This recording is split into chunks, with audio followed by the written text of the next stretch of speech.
All right, guys, are there any questions over any of the assignments thus far?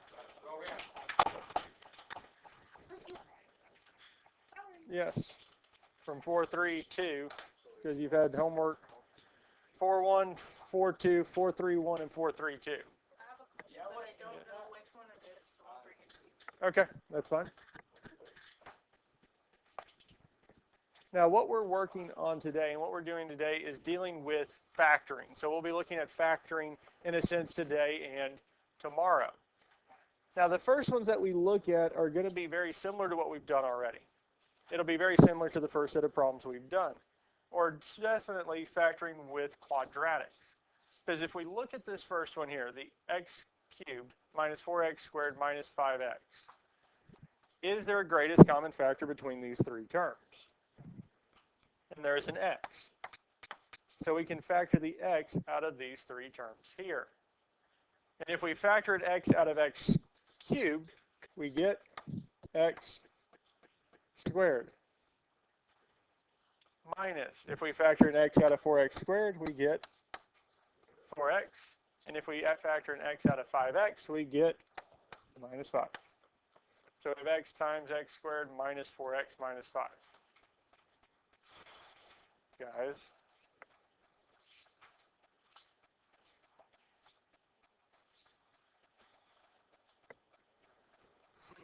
Now, what we have is x times a quadratic, our x squared. Let's leave those alone. X squared minus 4x minus 5. This here is a quadratic, and we've factored. We've gone over ways to factor these here.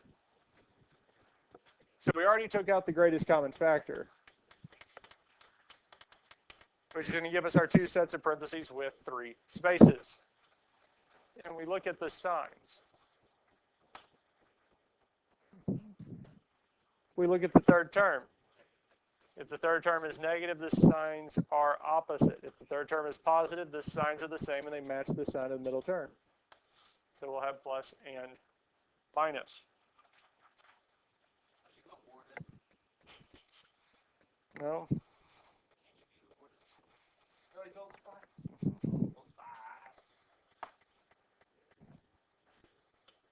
Now we need to look at the factors of the first and third term. Well, the factors of x squared are x and x. Now the factors of 5 are 1 and 5.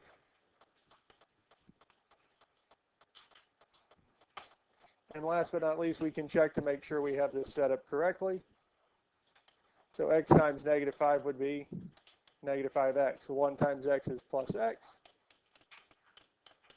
which gives us a, guys,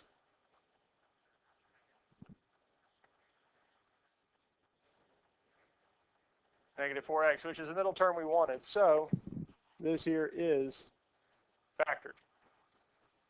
So it's not any different than what we did in the factoring from last chapter. It's just for these here, we have a greatest common factor that includes a variable.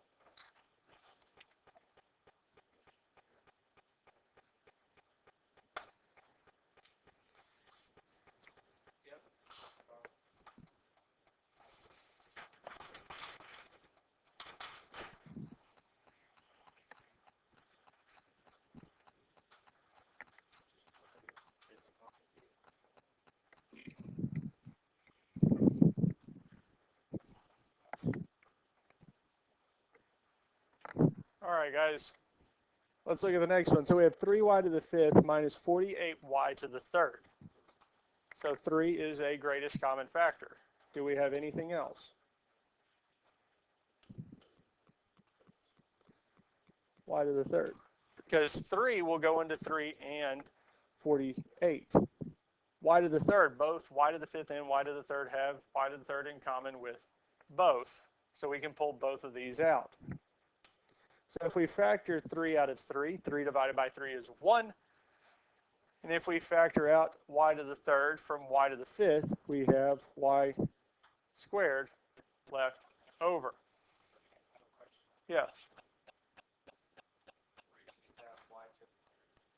So we look at these two here. We have 3 of them here and 5 of them here. So how many do we have total? 3. There's 3 in common with both, so we can factor it out. Yes. So if we factor 3 of them out of y to the 5th, we're left with y squared. Minus. We can divide 48 by 3, and 48 divided by 3 is 16. So the 3, the 3y to the third, 3y to the fifth, not y to the second. 3 divided by 3 is 1. And if we take 3 of the y's away from y to the 5th, we only have. Now,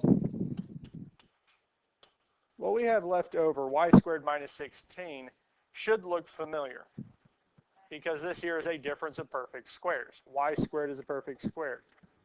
16 is a perfect square.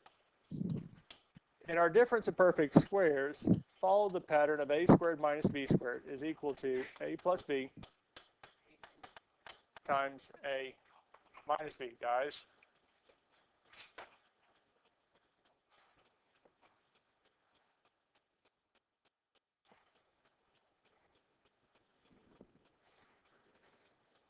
So y squared is a perfect square because it's y times y. 16 is a perfect square, which is 4 times 4. So our signs are going to be opposite, and the factors of y are y and y. And for 16, we would have 4 and 4.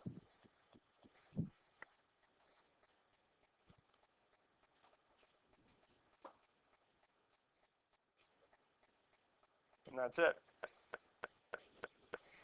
Yes.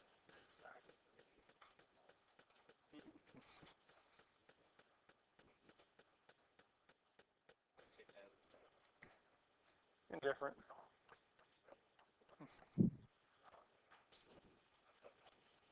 Any questions on any of this here?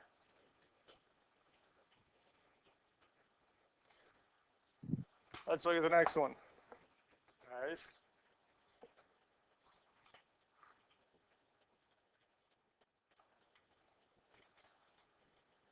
So let's look at C. So we have 5z to the 4th plus 30z cubed plus 45z squared. So the first thing we need to look for with these here is the greatest common factor. So we need to see if something will go into all three terms. One of the things that we do have is 5. And we also have z squared. Because 5 will go into 5, 30, and 45.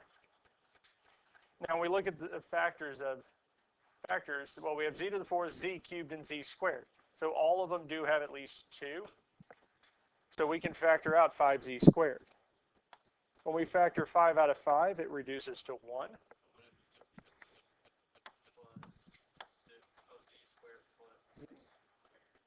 So z squared, 30 divided by 5 is going to be plus 6. And if I take 2 z's away from z to the 3rd, we're left with z to the 1st, or just z. Plus 45 divided by 5 is 9. And since we factored z squared out of z squared, it reduces to 1, or just 9.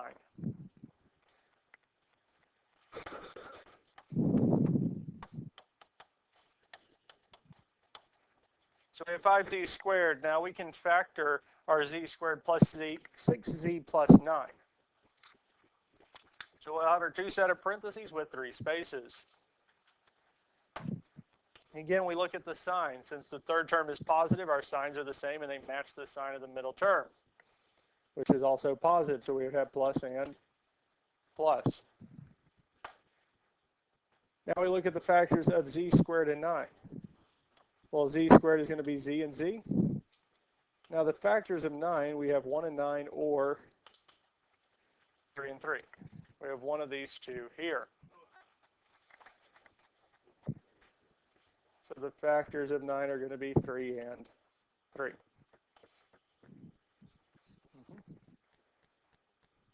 And that's it there. Any questions on any of this here?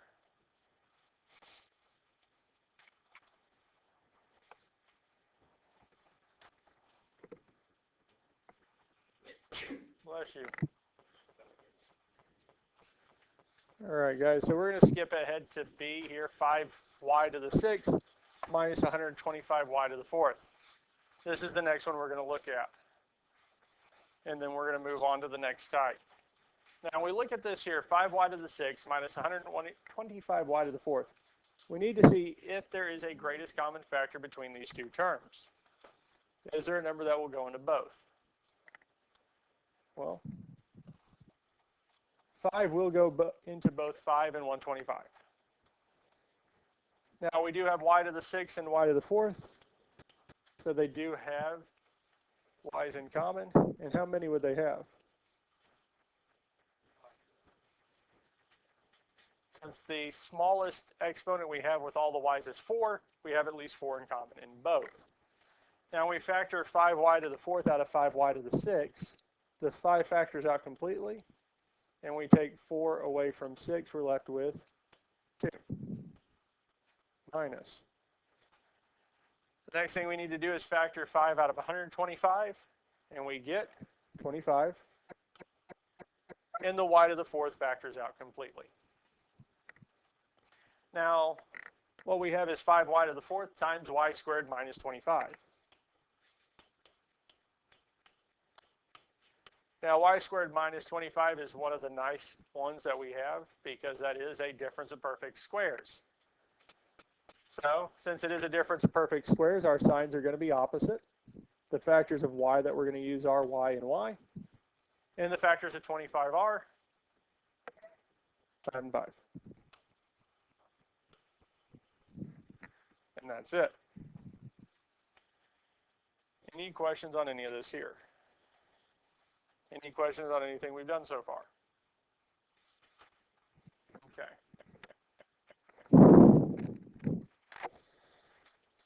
Now there's two other types of factoring that we're going to look at that are new. This one here is the first one.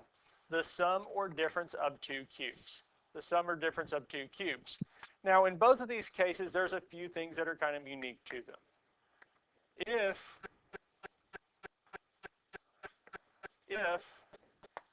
we have two terms that are perfect cubes, we can multiply it by itself 3 times. Then it's going to factor this here.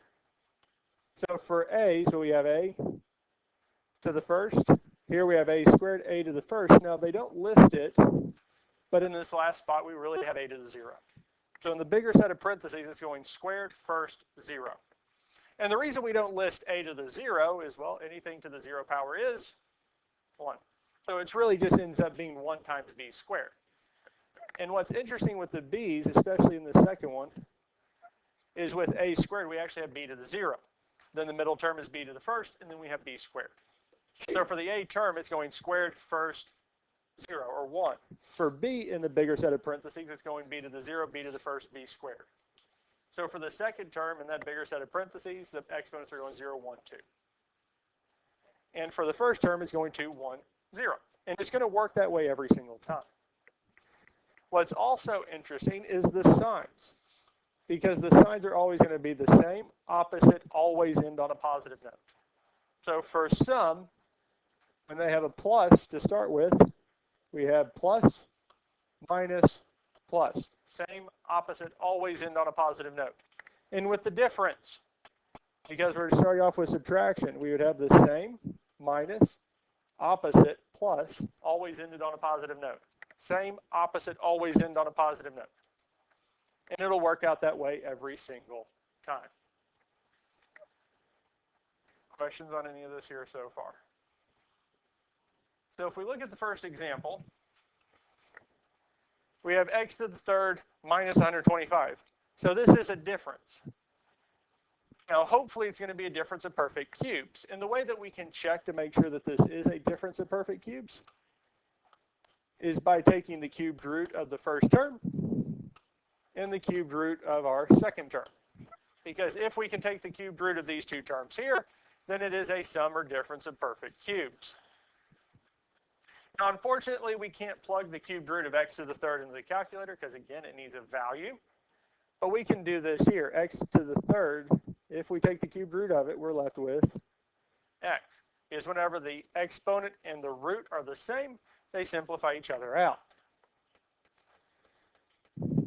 Now, for the other one, the cubed root of 125, we can do this in the calculator. Now for the graphing calculators, if we hit math and scroll down to 4 and hit enter, 125, and we find out that it is 5. So it does have a cubed root, which also means in our case, A is x and B is 5.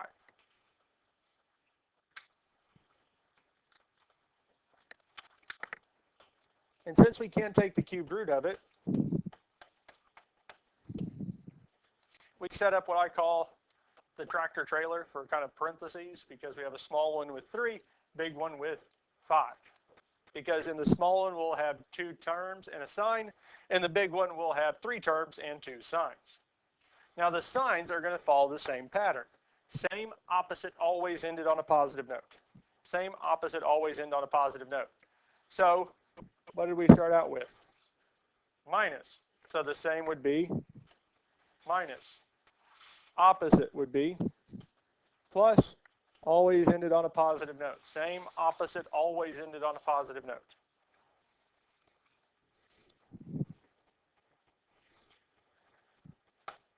Questions on this so far?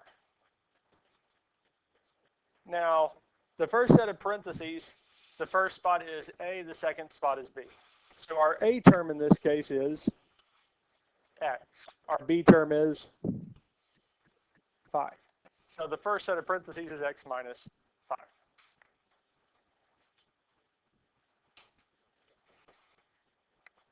Now in the second set of parentheses, our first spot is going to be our A term squared. The middle one's going to have our A term to the first, so x to the first. And in the last spot, we would have x to the 0, but anything to the 0's power is 1, so we don't have to include it. Now our B term in this case is 5. So in the first spot with x squared, it would technically be 5 to the 0, but anything to the 0 power is 1, so we don't have to include it. The middle one is going to be 5 to the first, and the last one is 5 squared. Any questions on how we filled this in? Now we just need to simplify. So the first one is going to stay x minus 5. Now we need to simplify x squared. Well, x squared is just x squared plus 5 times x, or x times 5 is 5x, plus 5 squared is 25. And that's it.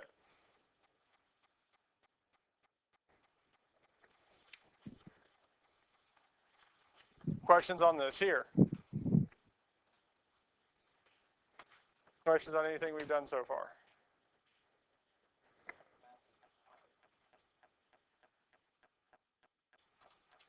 Let's look at the next one, x cubed minus 64. So we want to see if this is indeed the difference of perfect cubes. So to do that, we can take the cubed root of the first term, cubed root of x cubed, and the cubed root of 64. Now we can't type the cubed root of x to the third in the calculator because it does need a value for x. But we can still take it because whenever the cubed and the power are the same, they simplify out. So here it is just x.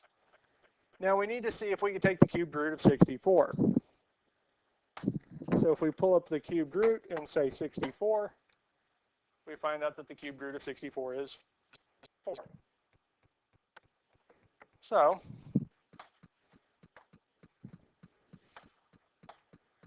for us here, the cubed root of 64 is 4. So that does tell us that this is a difference of perfect cubes. So the next thing we can do is set up our parentheses. So we have one with 3 and one with 5. Our signs, looking back at what we started with, we started off with a minus. So it's the same, opposite, always end on a positive note. So the same would be minus. Opposite would be plus, always end on a positive note, plus, minus, plus, plus. And for this factoring difference or sum of perfect cubes, we will always have 2 plus signs for any of them. Same opposite always end on a positive note. It's always going to end on a positive note. So the first two, one of them is going to be minus, the other is going to be plus. There's always going to be 2 plus and 1 minus. It'll just depend on where the plus and minus for the first two show up. Questions on this so far? Now in the first set of parentheses, we have either a plus b or a minus b. The other two spots are a and b. Well, in this case, a is x and b is 4. So our first set of parentheses is x minus 4. Now the second set of parentheses, our first spot is going to be our a squared. So x squared. The middle one will have x to the first, and the last one we technically have x to the 0, a to the 0 power, but we don't have to write that in. For our b's, well, b is 4. So with the x squared, we really have 4 to the 0, which is just 1, so we don't have to write that in. In the middle one, we have 4 to the first, and the last one we have 4 squared.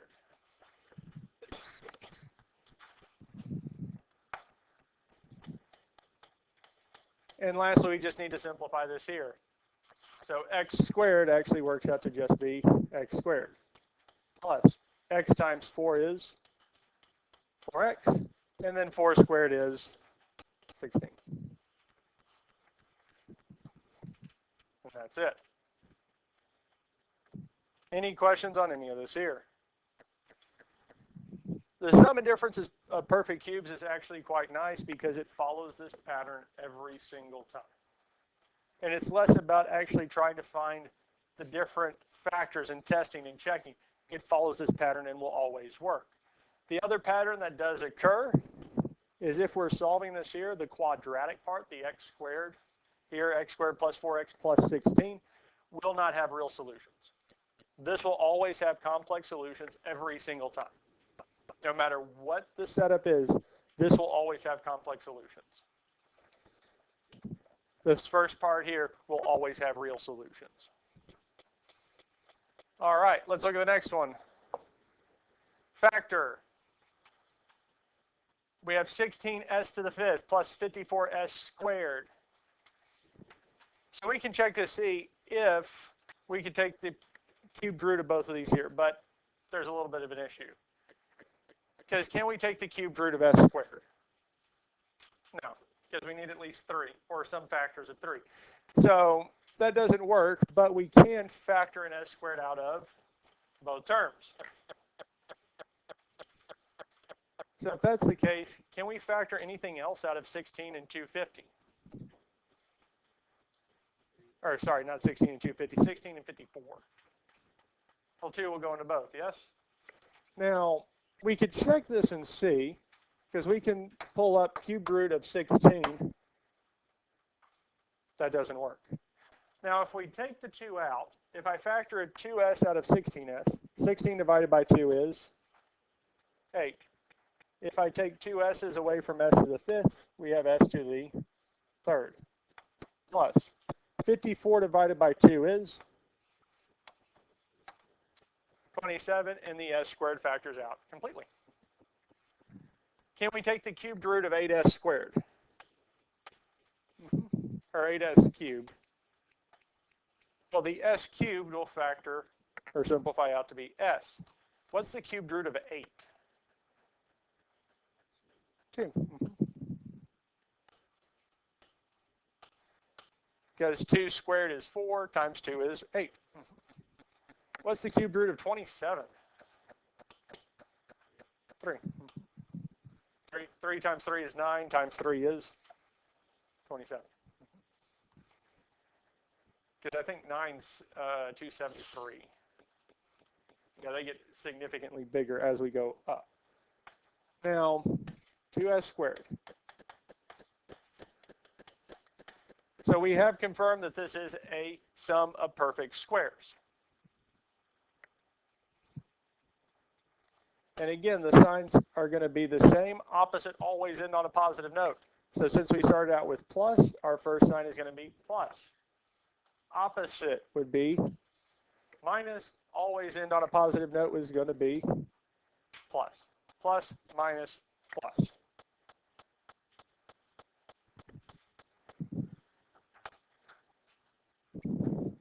Now the first set of parentheses, our first spot is going to be A, the second spot is B. So our A value is 2s, the B value is 3. Guys. Now in the second set, here we have, would be A squared, so 2s squared. Then we have 2s to the first. And lastly, we would have 2s to the 0. But anything to the 0 power simplifies to 1. With our B term, with the 2s squared, it would be 3 to the 0, which is just 1. In the middle, we'll have 3 to the first. And lastly, we're going to have 3 squared.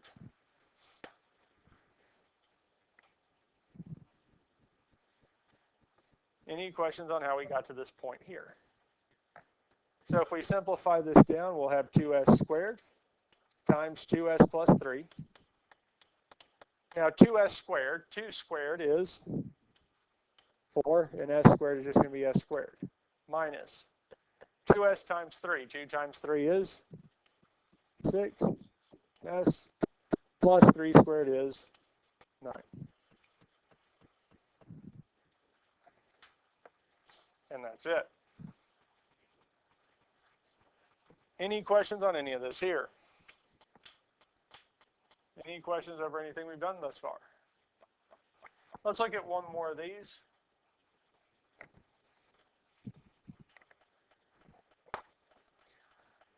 So we're looking at negative 16x to the fifth minus 250x squared. Well, one thing we know is we'll need to factor that negative out. We need to factor it out of both terms. Because, again, all the ones we've dealt with so far, the term with the bigger exponent, that had the variable with the bigger exponent, was positive. So we'll need to factor that out. We'll also need to factor out an x squared. Because, again, we need perfect cubes. 5 is not a perfect cube. X squared is not a perfect cube. So we'll need to factor those out. Is there anything else we'll need to factor out? 2, because we know 16 doesn't work. On the last one, we saw 16 didn't work. So we'll try factoring out a 2. So if we factor out negative 2 from negative 16, we're left with positive 8. If I factor an x squared out of x to the fifth, we're left with x cubed. So we have 8x cubed to start with. Now, if we divide negative 250 by negative 2, the negative and negative would make a plus. 250 divided by 2 is going to be 125.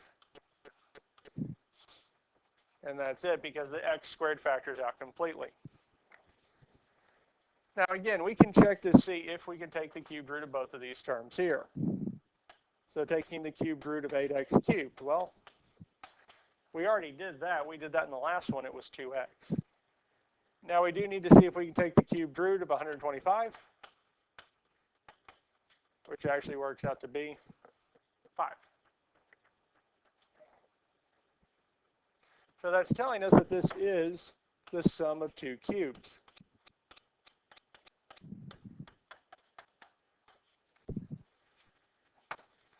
And when we look at the signs are going to be the same. Opposite always end on a positive note. So since we're starting off with a plus, so the same would be plus. Opposite would be minus. And always end on a positive note would be plus. Same, opposite always end on a positive note. So plus, minus, plus. And again, in the first set of parentheses, we have our a and b term. Well, here the a term is going to be 2x, and our b term is 5. So our parenthesis going across the other one, we'll have a squared, which will be 2x squared. Then we'd have a to the first, which is just 2x, and then a to the 0. With our b, we'd have b to the 0, or 5 to the 0, which is 1. In the middle, we'll have 5 to the first. And lastly, we would have 5 squared. And again, we would simplify it. So we'd have 2x squared, which would be a square, not cube.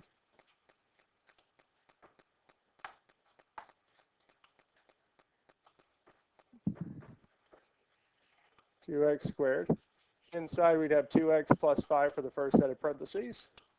Our next one, we do need to simplify 2x squared. 2 squared is 4, and x squared is x squared, minus 2x times 5. 2 times 5 is 10, and we have our x, plus 5 squared is 25.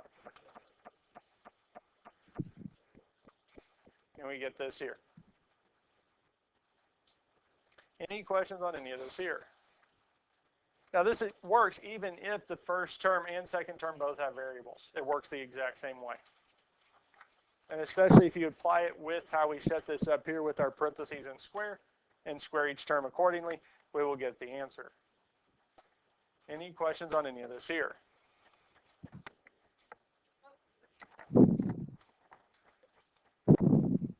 We're going to look at the last type of factoring that we're looking at today, which is called factoring by grouping. Or another way we can call this is greatest common factor twice, doing it multiple times. And the goal for this here is to factor a greatest common factor out that will give us something else in common. Now, when we use this here, in this case, we'll look at the first two terms and then look at the second two terms. Guys, up here. So if I look at the first two terms, z cubed plus 5z squared, is there a greatest common factor between these two terms? Z squared, and we'll factor it out. So if I factor z squared out of z to the third, we're left with z to the first, plus. If we factor z squared out of 5z squared, we're left with 5. So that gives us z squared times z plus 5. Now let's look at the second two. Negative 4z minus 20. What's in common with negative 4z minus 20? Negative 4. And this seems a little weird, but it'll make sense here in a minute. Because if we factor negative 4 out of negative 4z, the negative and negative make a positive, and we're left with z. If I factor negative 4 out of negative 20, I'm left with plus 5. And when we factor the z squared out and the negative 4 out, that left us with a set of parentheses in both, yes? But what's interesting about both parentheses? They're the same, yes? And whenever we factor something out, we're factoring what's in common in all the terms, yes? So what do we have in common with both terms? Z plus 5, yes? We can actually factor that out.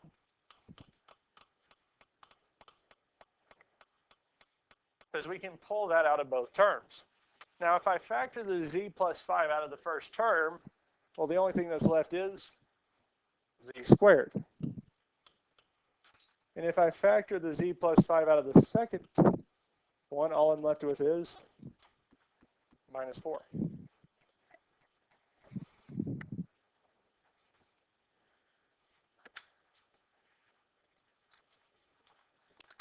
Which ends up giving us two sets of parentheses being multiplied together. Now, factoring by grouping works if we have an even set of terms and there is something that they end up having something in common with. We can factor them this way here. So the next one after 4 that we can do it with is 6, because we can either break it up into 3 groups of 2 or 2 groups of 3 and try to factor it out to get this here. But for us, we're mainly going to focus on 4, and most of them are not that bad. So this here's the next one we'll look at. And again, with most of these here, we can always group the first 2 terms together and the second 2 terms. First 2, last 2 together. So we're trying to see what is the greatest common factor between x to the third and negative 2x squared. Well, we have x squared. And if we factored x squared out of x to the third, we're left with x minus 2.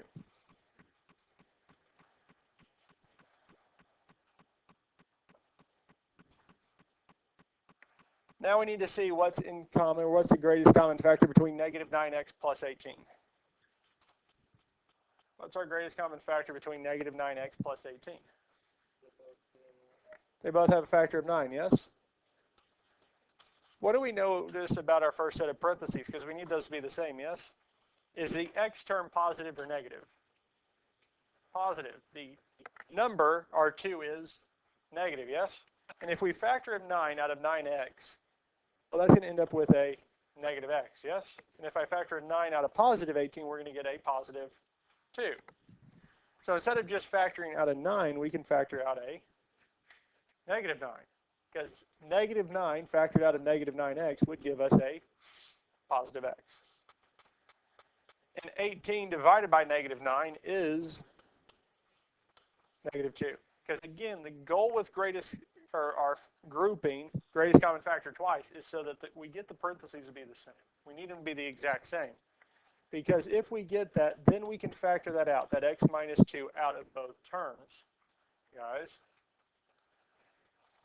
Because if I factor the x minus 2 out of the x squared times x minus 2, we're left with x squared. And if we factor it out of our second term, we're left with negative 9, minus 9. And we get this here. And the reason that this is helpful is when we start solving, whenever we have two or more things multiplied together to equal 0, one of them must be 0. So at this point here, we could set both of these equal to 0 and solve. Any questions on any of this here? We'll look at one more. Do y'all want to look at 6 or 7? 7. So again, for this one here, we're going to look at the first two terms and the last two terms. So the first two terms we have is 3y cubed plus y squared. What is the greatest common factor between these two here? Y squared, because both of them have a y squared in common. If I factor y squared out of 3y cubed, we're left with 3y. Plus, if I factor y squared out of y squared, what do we get?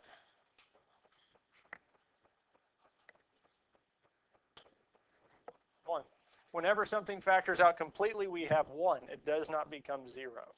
If something factors out completely, it becomes 1.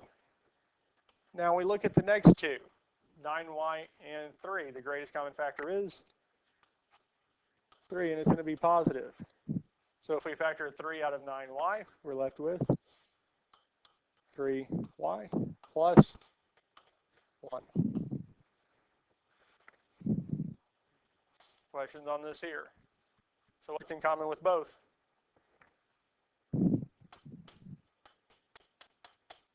Three y plus 1, and we can factor it out. If we factor 3y plus 1 out of the first, we're left with y squared.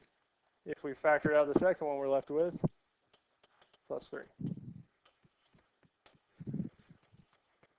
And that's it.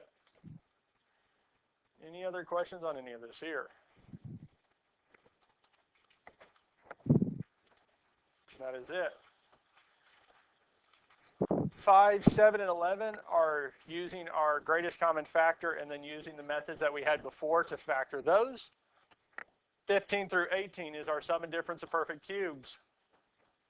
24 through 26 is our factoring by grouping.